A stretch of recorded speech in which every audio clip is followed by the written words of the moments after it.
الحمد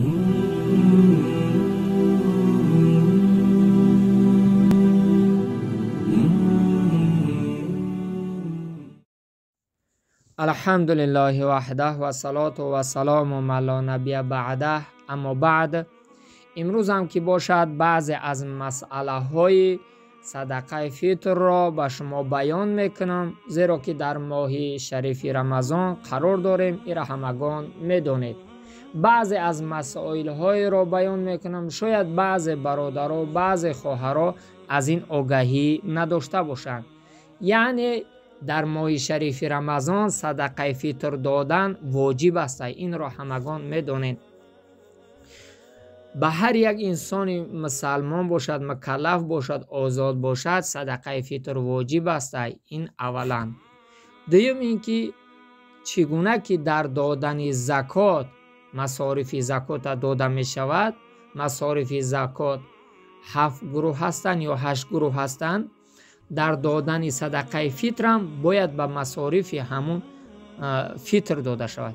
یعنی همون صدقه فطر را به شخص های بتیم که اونها مستحق صدقه فطر من شما باشند.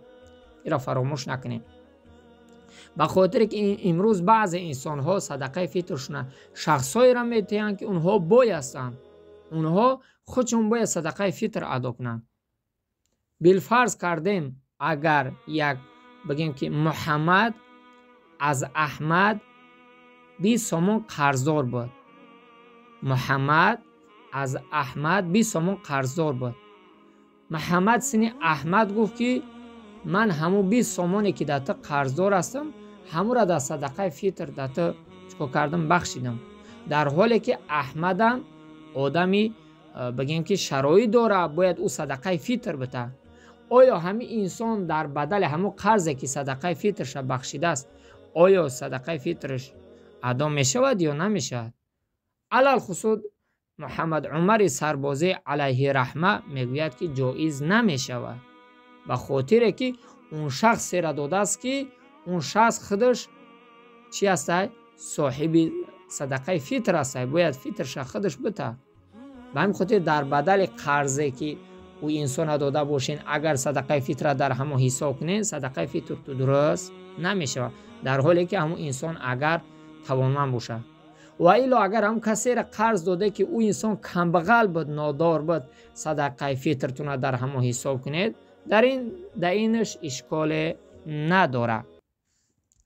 و سوم مسئله بگیم که از مسائل بگیم صدقه فطر این است که میتوند انسان که هم صدقه فطر را به طریق پول ادا کند، یا به طریق گندم باشد، یا به طریق بگیم که مویز باشد.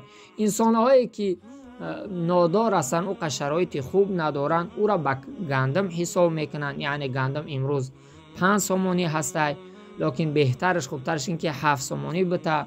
لیکن انسان هایی که شرایطش خوب است به مویز او را حساب میکنند. مویز امروز تقریبا اگر بگیم کیلوش ممکن که 30 سومون باشد، یا ممکن که 25 سومون باشد، به او حسابش میکنند. به همین خاطر عزیزان دل فراموش نکنید که این صدقه فطر، یعنی این روزه ما در این ماه شریف رمضان بعضی گپای ناخوب میزنیم، بعضی عملهای ناخوب میکنیم. همین روزه من شما چرکین میشود وقتی ما صدقه فطر را ادا میکنیم به اخلاص، به محبت. این روزه من شما چکار میکنه؟ تازه میشود و به نزد الله میروه. الله متعال خواسته باشد او را چکار میکند؟ قبول میکند. الله متعال هر یک من شما را عزیزان دل در دادن صدقه فطر با غیرت و شجاع بگرداند. آمین.